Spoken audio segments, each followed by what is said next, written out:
Hello friends, welcome to my YouTube channel civil study of law. Friends, आज के topic में Indian panel code 1860 भारतीय दंड संहिता 1860 के ऐसे महत्वपूर्ण टॉपिक को डिस्कस करेंगे जो कि एपीओ एवं जुडिशरी के प्री एवं मेंस के पॉइंट ऑफ व्यू से बहुत ही महत्वपूर्ण हैं।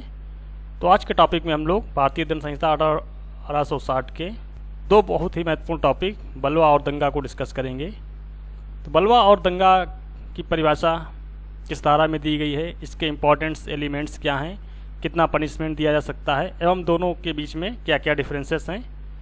तो ये जो टॉपिक है एपीओ एंड जुडिशरी और जो अदर्स लॉ के एग्जाम्स हैं प्री और मेंस के पॉइंट ऑफ व्यू से बहुत ही महत्वपूर्ण टॉपिक है। जैसा कि आप लोग स्क्रीन पर देख रहे हैं कि एक तरफ आपको बलवा की स्क्रीन शो हो रही है और दूसरी तरफ दंगा की स्क्रीन शो हो रही है। दोनों में जो व्यक्तियों की संख्या है ये बहुत ही बड़ा डिफरेंस होता है दोनों ऑफेंसेस में। तो आज के टॉपिक में हम लोग बहुत ही सिंपल लैंग्वेज में बलवा और दंगा को डिस्कस करेंगे। तो शुरू करते हैं हम लोग। तो धारा सेक्शन है 146 आईपीसी का, उसमें बलवा को परिभाषित किया गया है। तो धारा 146 के अनुसार जो है, जब कभी विधि विरुद्ध जमाव के द्वारा या उसके किसी भी सदस्य के द्वारा ऐसे जमाव के सामान्य उद्देश्य को, यहाँ पर एक चीज़ ध्यान रखनी है आपको, कॉमन इंटेंशन को अग्रसर करने में बल या हिंसा का प्रयोग, जहाँ पर बल या हिंसा का प्रयोग किया जाता है तब ऐसा जो जमाव है उसका हर सदस्य या तो बलवा करने का दोषी होगा और ये कहा जाएगा कि वे बलवा करते हैं। जो बलवा के आवश्यक तत्व हैं कि बलवा में क्या क्या इंपॉर्टेंट एलिमेंट्स होने चाहिए। तो पहला ये है कि विधि विरुद्ध जमाव द्वारा या उसके किसी सदस्य के द्वारा। सबसे पहला है बलवा के लिए विधि विरुद्ध जमाव। विधि विरुद्ध जमाव धारा 141 में दिया गया है। तो कम से कम 5 व्यक्तियों के संगठन से गठित होता है, विधि विरुद्ध जमाव कहलाता है। और ऐसा जो जमाव है वो सामान्य उद्देश्य को अग्रसर करने में किसी बल या हिंसा का प्रयोग किया जाता है, तो ये कहा जाएगा कि वो बलवा का अपराध करते हैं। एक विशेष तथ्य यह है कि बल का जो प्रयोग ऐसा तत्व है जो बलवा के अपराध को विधि विरुद्ध जमाव को अलग कर देता है।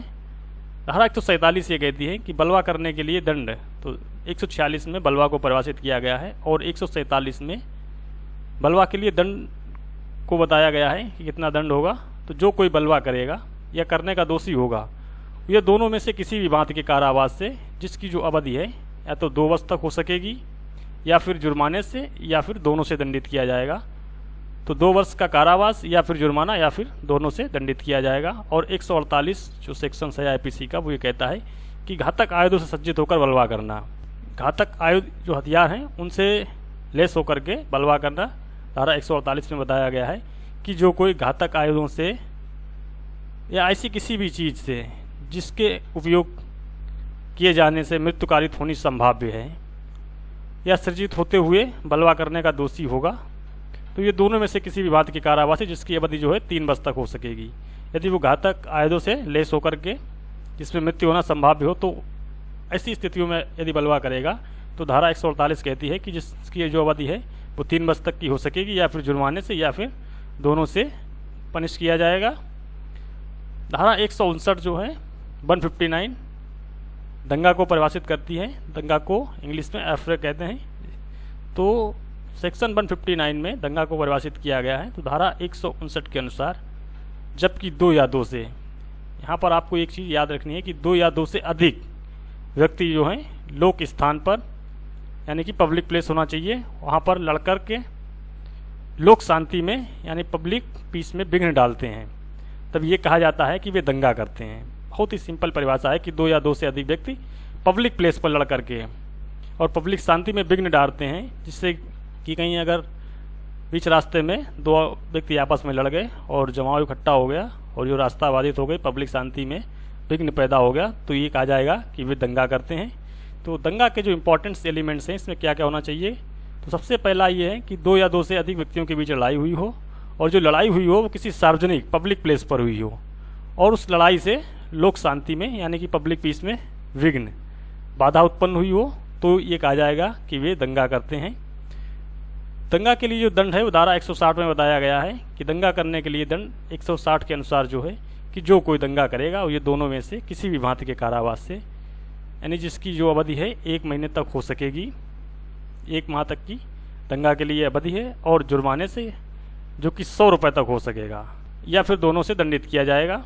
तो जो बेसिक डिफरेंस है बलवा और दंगा में क्या क्या हो सकते हैं। तो बलवा और दंगा में जो अंतर हैं, यदि आपने सेक्शंस को पढ़ करके यदि आपने कॉन्सेप्ट क्लियर कर लिया और दूसरा सेक्शन जो दंगा के संबंध में दिया गया है 159, उसको पढ़ करके आपने कॉन्सेप्ट क्लियर कर लिया, तो जब आप दोनों ऑफेंस को पढ़ लेते हैं तो आपके लिए डिफरेंस करना जो है बहुत आसान हो जाता है।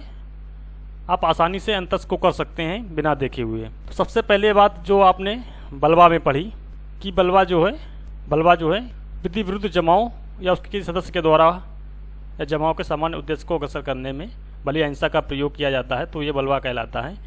तो यहाँ पर आपको सामान्य उद्देश्य मिल रहा है और विधि विरुद्ध जमाओ जो कि कम से कम 5 व्यक्तियों का होता है और बल या हिंसा का प्रयोग किया गया है। तो इसके जो आपने इंपॉर्टेंट एलिमेंट्स यदि पॉइंट लिख लिए हैं तो आपको जो डिफरेंस करने में कोई भी दिक्कत नहीं होगी। तो जिस तरीके से आपने बलवा के जो आवश्यक तत्व लिखे, विधि विरुद्ध जमाओ या उसके किसी सदस्य के द्वारा ऐसे जमाओं के सामान्य उद्देश्य को अग्रसर करने में बल या हिंसा का प्रयोग, और इसी तरीके से यदि आपने जो दंगा है उसके तथ्यों को लिख लिया, तो दंगा में जो इंपॉर्टेंट एलिमेंट्स दिए गए, 2 या अधिक व्यक्तियों के बीच लड़ाई हुई हो और सार्वजनिक स्थान पर हुई हो और लोक शांति में विघ्न पड़ा हो। तो ये यदि आपका कॉन्सेप्ट क्लियर है दोनों सेक्शंस का, तो आप डिफरेंस आसानी से कर सकते हैं। तो बलवा में सबसे पहले आप जो डिफरेंस कर सकते हैं ये कि जो व्यक्तियों की संख्या है, तो बलवा में कम से कम 5 व्यक्ति होने चाहिए, जैसा कि हमने आपको स्क्रीन पर शो कराया था कि ये जो बलवा की स्क्रीन है और ये दंगा की स्क्रीन है। यहाँ पर देखिए आप बलवा में कितने लोगों की भीड़ के द्वारा जो है बलवा हो रहा है और दंगा में जो सिर्फ 2 व्यक्ति आपस में लड़ रहे हैं और इसमें लोग बीच बचाव कर रहे हैं। तो दंगा के लिए मिनिमम जो है कम से कम 2 व्यक्तियों के बीच हुआ हो और ये जो दंगा है वो सार्वजनिक स्थान पर हुआ हो जिससे कि लोक शांति में विघ्न पैदा हुआ हो। और बलवा के लिए ज़रूरी नहीं है कि वो सार्वजनिक स्थान में हो, कहीं पे भी हो। तो ये जो बलवा के डिफरेंसेस हैं इनको आप आसानी से कर सकते हैं। पहला ये कि व्यक्तियों की संख्या कितनी होनी चाहिए, तो बलवा के लिए कम से कम 5 और दंगा के लिए कम से कम 2। और जो लड़ाई है वो किस स्थान पर होनी चाहिए, तो बलवा किसी भी स्थान पर हो सकता है, प्राइवेट या निजी स्थान पर, लेकिन दंगा जो सिर्फ है वो आपका सार्वजनिक स्थान पर व्यक्तियों के बीच लड़ाई हुई हो तभी वो दंगा कहलाएगा। और बलवा में लोक शांति में विघ्न डाला गया हो, ये जो दंगा में है लोक शांति में विघ्न पैदा हुआ हो ये आवश्यक है, और दंगा में लोक शांति में विघ्न पैदा हो ये आवश्यक नहीं है। ये जो 3 बेसिक डिफरेंस हैं आप आसानी से कर सकते हैं। इसके बाद दोनों में जो पनिशमेंट्स का डिफरेंस है उसको आप आसानी से कर सकते हैं और सेक्शंस को भी लिख सकते हैं। तो सेकेंड से हम लोग जो बलवा और दंगा में अंतर है उनको देख लेते हैं। तो पहला ये है कि बलवा के लिए कम से कम 5 व्यक्तियों की आवश्यकता होती है और दंगा 2 या 2 से अधिक व्यक्तियों के द्वारा किया जा सकता है। तो पहला आपका अंतर सिंपली ये हो गया। यदि आपका कॉन्सेप्ट क्लियर है तो आप आसानी से अंतर को कर सकते हैं। दूसरा ये हो गया बलवा किसी भी स्थान पर हो सकता है, अर्थात सार्वजनिक या निजी स्थान पर। तो सार्वजनिक और निजी स्थान पर पढ़ने के लिए जो है 146 और जो सेक्शंस आपका रीड विद 141 जो कि विधि विरुद्ध जमाओं को बताता है, तो कम से कम 5 व्यक्ति होने चाहिए विधि विरुद्ध जमाओं में। और जो दंगा है वो सिर्फ सार्वजनिक स्थान में ही किया जा सकेगा, धारा 159 स्पष्ट करती है। बलवाकारी वे व्यक्ति होते हैं जो सर्वप्रथम विधि विरुद्ध जमाओ गठित करते हैं और दंगा करने वाले व्यक्ति के लिए विधि विरुद्ध जमाओ का होना आवश्यक नहीं है।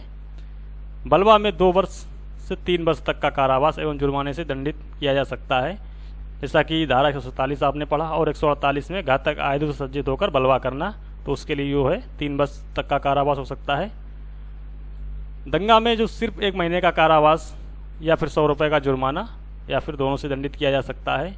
तो एक डिफरेंस आपका ये हो गया। और 5वां ये हो गया कि जो दंगा है, दंगा का अपराध है वो बलवा अधिक गंभीर प्रकृति का अपराध होता है दंगा से, यानी कि दंगा की अपेक्षा जो बलवा है वो अधिक गंभीर प्रकृति का अपराध होता है और बलवा से जो दंगा है वो कम गंभीर प्रकृति का अपराध होता है। तो ये भी डिफरेंस कर सकते हैं। और आप यदि छठा डिफरेंस करना चाहें जो बेसिक होता है, लिख भी सकते हैं कि जो बलवा की परिभाषा है वो धारा 146 में दी गई है और दंगा की जो परिभाषा है वो धारा 159 में दी गई है। और जो दंगा के लिए दंड है वो धारा 160 में दिया गया है और बलवा के लिए दंड धारा 147, 148 में दिया गया है। इस तरीके से आप काफ़ी डिफरेंसेस कर सकते हैं बलवा और दंगा में। तो ये जो क्वेश्चंस आपके आईपीसी के अकॉर्डिंग बनते हैं कि बलवा को परिभाषित कीजिए और उसके आवश्यक तत्वों को बताइए, दंगा की परिभाषा दीजिए, दंगा के आवश्यक तत्व क्या क्या हैं, बलवा और दंगा में क्या अंतर हैं। तो इस तरीके से जो क्वेश्चंस आपके मेंस के पॉइंट ऑफ व्यू से बन सकते हैं, इनको आप आसानी से सॉल्व कर सकते हैं। और प्री में जो आपको इम्पोर्टेंट्स एलिमेंट्स बताए हैं, इनके आधार पर जो है MCQ आपके बनते हैं। तो फ्रेंड्स, मैंने एक IPC का कंप्लीट नोट्स का जो आप लोगों को एक वीडियो बनाया था, समथिंग 3 घंटे का वीडियो है, उसकी एक कंप्लीट PDF नोट्स आपको उपलब्ध किए गए थे, जिसको हम आपको दिखाना चाह रहे हैं कि उस PDF को आप फॉलो करके अपने कॉन्सेप्ट को क्लियर कर सकते हैं। IPC के सभी सेक्शंस आपको पॉइंट ऑफ व्यू से दिए गए हैं, जिनको पढ़ करके आप IPC के कॉन्सेप्ट को सेक्शन बाय सेक्शन क्लियर कर सकते हैं। और उसके बाद फिर आप चाहे वो प्री का एग्ज़ाम हो या फिर मेंस का एग्ज़ाम हो, आसानी से आंसर्स को दे सकते हैं। तो जैसा कि हम लोगों ने बलवा और दंगा के क्वेश्चंस को देखा, तो एक बार हम लोग उस PDF पर नज़र डाल लेते हैं कि आप जो है इस PDF को फॉलो करके किस तरीके से आंसर्स को लिख सकते हैं। तो यहाँ पर आप देखेंगे जितने भी सेक्शंस दिए हैं, सबके इम्पॉर्टेंट्स एलिमेंट्स मिलेंगे आपको, यदि आप इसको अच्छे से फॉलो कर लेंगे। क्योंकि इस PDF में आपको इम्पॉर्टेंट्स जो हैं केस लॉ भी दिए गए हैं, कौन सा केस कहाँ पर जो है आप रख सकते हैं। तो इस PDF को यदि आप अच्छे से फॉलो कर लेंगे, तो आई होप, मैं उम्मीद करता हूँ कि आप IPC के कॉन्सेप्ट को क्लियर करके किसी भी क्वेश्चंस के आंसर्स को अच्छे से लिख सकते हैं। क्योंकि यहाँ पर आपको पॉइंट ऑफ व्यू से जो है सेक्शंस को क्लियर किया गया है। तो यदि आप इस PDF को फॉलो करके अपने कॉन्सेप्ट को क्लियर करते हैं, तो आप आसानी से किसी भी क्वेश्चंस के आंसर्स को लिख सकते हैं। तो जैसा कि हम लोगों ने बलवा और दंगा को डिस्कस किया, तो उसको इस PDF में देख लेते हैं कि किस तरीके से दिया गया है और हम लोग आसानी से आंसर्स को कैसे लिख सकते हैं। तो ये जो IPC की PDF है, आपको हमारे YouTube चैनल पर 1-2 घंटे समथिंग 37 मिनट का वीडियो मिलेगा।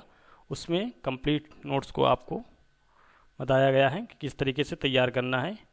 तो यहाँ पर ये जो आपका चैप्टर 8 है IPC का, लोक प्रशांति के विरुद्ध अपराधों के विषय में, धारा 141 से 160 तक दिया गया है।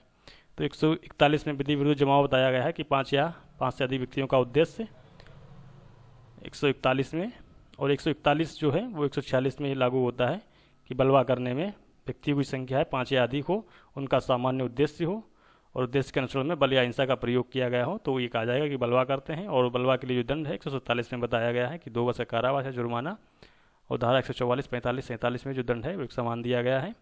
148 में घातक आयुधों सज्जित होकर बलवा करना, 3 वर्ष का कारावास या जुर्माना या फिर दोनों। 149 जो दिया गया है, विधि विरुद्ध जमाव का हर सदस्य सामान्य उद्देश्य को अक्सर करने के लिए किए गए अपराध का दोषी होगा। तो ये जो आपको यहाँ पर इंपॉर्टेंट्स एलिमेंट्स मिले हैं, तो इनको पढ़ करके आप आसानी से परिभाषा को लिख सकते हैं, इंपॉर्टेंट एलिमेंट्स को लिख सकते हैं और दोनों में अंतर भी कर सकते हैं। यहाँ पर देखिए आपको दंगा की जो परिभाषा है वो भी मिल जाएगी। तो यहाँ पर इसके इंपॉर्टेंट्स एलिमेंट्स दिए गए हैं। तो आप इस तरीके से लिखते हैं कि भारतीय दंड संहिता 1860 की धारा 159 में दंगा को परिभाषित किया गया है। दंगा जब 2 या 2 से अधिक व्यक्ति या व्यक्तियों के बीच जो लड़ाई है वो किसी सार्वजनिक स्थान में हुई हो और सार्वजनिक स्थान में लड़ाई से लोक शांति में व्यवधान पहुंचा हो, तो ये कहा जाएगा कि वे दंगा करते हैं। और जो दंगा के लिए दंड है वो धारा 160 में दिया गया है, 1 वर्ष का कारावास या जुर्माना या फिर दोनों। तो यहाँ पर जो दंगा के लिए आपका 1 वर्ष लिख गया है कारावास, यहाँ पर ये गलत टाइप लिख गया है, तो यहाँ पर आप इसको 1 महीने कर लें, 1 माह का कारावास या फिर 100 रुपये जुर्माना या फिर दोनों हो सकता है। जुर्माना है जो आपका वो यहाँ पे 100 रुपये होगा या फिर दोनों से पनिश किया जा सकता है। तो इस तरीके से आप इस PDF को फॉलो करके आसानी से किसी भी क्वेश्चंस के आंसर्स को लिख सकते हैं। तो फ्रेंड्स, मैं उम्मीद करता हूं कि जो आज का टॉपिक है आप लोगों के लिए प्री और मेंस के पॉइंट ऑफ व्यू से बहुत ही हेल्पफुल साबित होगा। और जो लोग चैनल पर पहली बार आए हैं और इसी तरीके के वीडियो को पाने के लिए यदि उन्होंने चैनल को सब्सक्राइब नहीं किया है, तो रेड बटन पर जाकर चैनल को सब्सक्राइब करके बेल आइकन को प्रेस कर ऑल नोटिफिकेशन पर क्लिक कर लें, जिससे कि आगे आने वाले जो वीडियोज़ हैं या कोई भी सूचना है उसकी जानकारी आप लोगों को समय पर मिलती रहे। तो फ्रेंड्स, मिलते हैं आप लोगों से नेक्स्ट टॉपिक में। तब तक के लिए bye bye and take care. जय हिंद, जय भारत।